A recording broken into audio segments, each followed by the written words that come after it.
Good morning, everybody.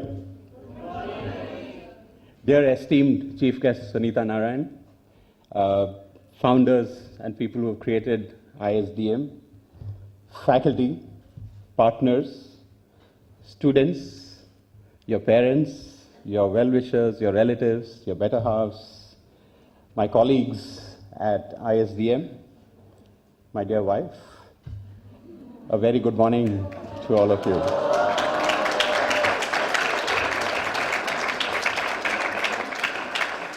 I must also mention the name of one of our colleagues who is unfortunately battling cancer and is in Hyderabad.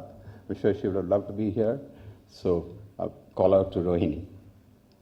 Today, as ISDM celebrates the graduation of its second batch of the flagship postgraduate program, we look back at our 3 years with tremendous pride.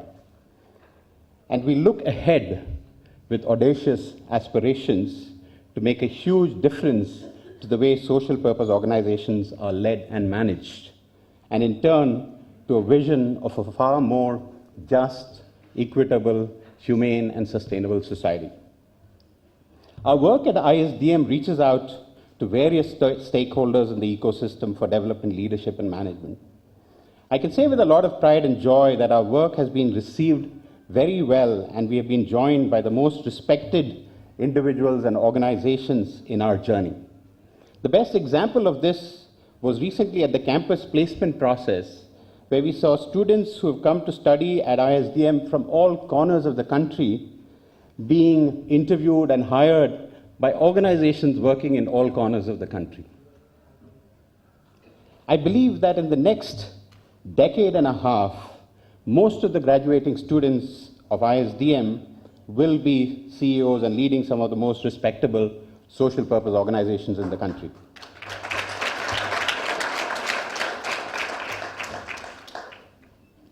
Today, it's not so much about ISDM as much as it is about the heroes and sheroes of the event.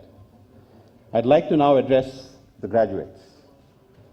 Dearest friends, you're starting your careers at a point in time where the world is seeing a lot of social change. Arguably, this is another stretch in the arc of history where the social sector will have to come to the fore and become a force that plays a critical role in shaping society. The sector will need to influence the ideas, ideologies, and worldviews that will shape humanity and affect everything else that we co-inhabit this planet with, and the future contours of the planet itself.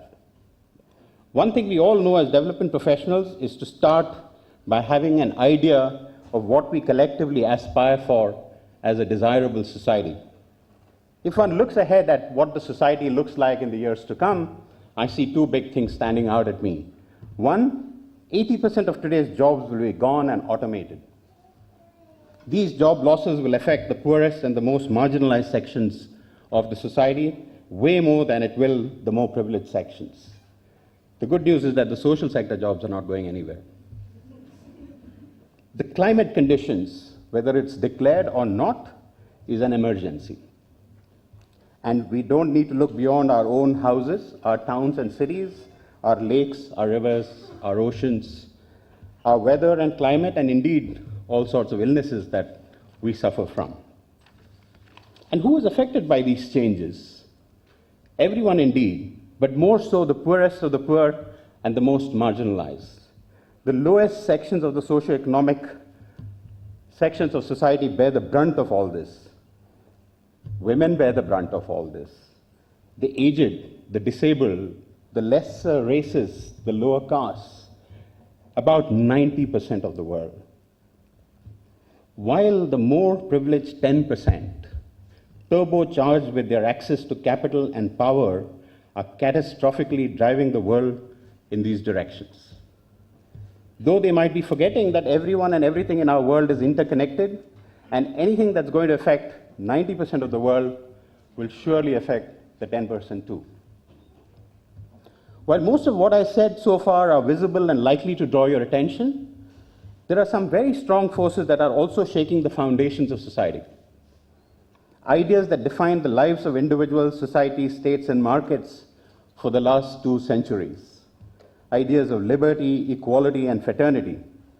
These are being challenged, and in turn, the kind of life every individual in the world, including you and I, aspire for.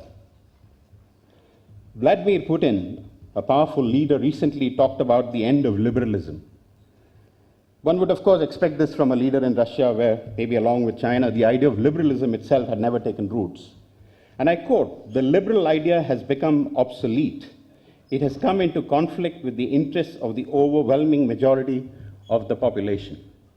Mr. Putin also branded Chancellor Angela Merkel's decision to admit more than 1 million refugees to Germany, mainly from war-ravaged Syria, as a cardinal mistake, while he, of course, praised Donald Trump for trying to stop the flow of migrants and drugs from Mexico.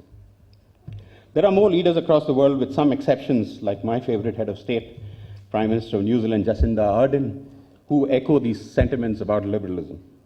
These are very fundamental ideas on which our society has been constructed over the last 2 centuries. When we question liberalism, remember, we are also questioning ideas like democracy, secularism, socialism, and indeed even capitalism. Development sector work in my times had largely been about addressing development issues like poverty, public education, public health, and ideas maybe like equality of opportunities. Social purpose organizations of the future that you will go on to build will need to be engaged in the debates on fundamental ideas like liberalism and root your work in some of the most fundamental ideas we talk about at ISDM, like universal human values, collaboration, inclusion, systems thinking, participative processes, and so on. When we start the dialogue and discussions to imagine a new society, which seems to be emerging, a new fabric that we will hope to see in the years to come, we will need to go through an intense process of questioning, involving, imagining, and influencing. In the coming decades, you will be debating a lot of far more fundamental ideas of society and life. This process will be intense, maybe even violent. It will affect the lives of billions and carve a new idea of society. While this process might take anywhere between 50 to 200 years, you will or can certainly play a major role. And I hope ISDM in some small way shape you and your minds to engage in these debates and developments. A lot of your work will be about fighting for the centrality of values, about the criticality of climate, about the changing of mindsets and defining of social norms. Good luck, of course, if you have to raise money for this kind of work. In this new world, we will have to think of radical ideas and push traditional boundaries. One piece of advice to my friends of the graduating batch: in a world that's increasingly becoming binary, i.e., either you agree with me or you're bad, go against the tide. Listen to the opposites. Listen to others' views. Learn from multiple perspectives. Let's not divide the world into us and them. Let's learn from the corporations. Let's learn from the state. Let's learn from philosophers, psychologists, sociologists, anthropologists, historians. Let's also learn from the engineers and scientists. Let's learn from farmers, artisans, dancers, painters, actors, singers, weavers, blacksmiths. Let's learn from history and let's learn from cultures. Let's also learn from all living and non-living things around us. Let's learn from those who never went to school. Remember the words I said when all of you joined. You will learn the most from people who are least like you. All the best, enjoy your lives, and I hope it's filled with meaning and purpose. Before I close, I would like the parents to indulge me for a couple of minutes. Parents of the graduates who are leaving college today. Let me start by congratulating you for having brought your children up very well.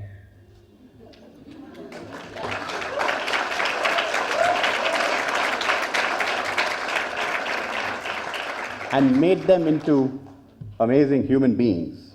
Individuals who believe their life is not only about living a selfish, self-centered life, but also to be aware and concerned and do something about the larger society and planet we live in.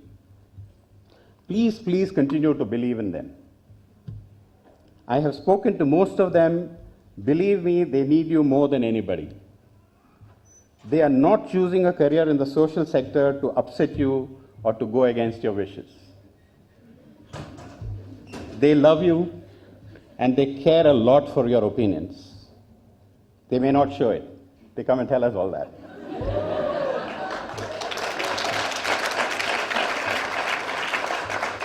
They just want to lead purposeful, meaningful, and happy lives, exactly what you want them to. I would especially like to request the parents of girls who are graduating from ISDM. I'm not going to ask for a show of hands. Please believe in their ability to take care of themselves. They are capable of not only taking care of themselves, but also the larger society and the environment.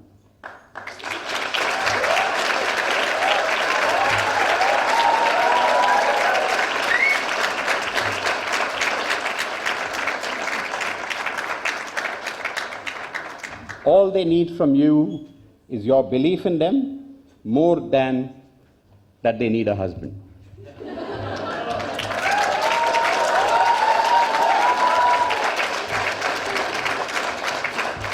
The world needs the best heads, hearts, and hands to work for a better society.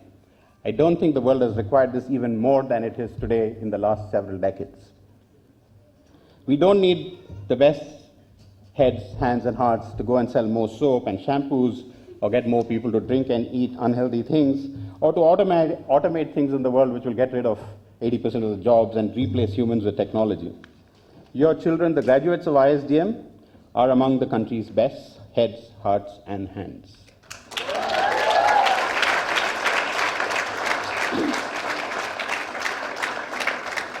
And they need the opportunity to lead purposeful lives and not only limit themselves to the process of procreating and passing on.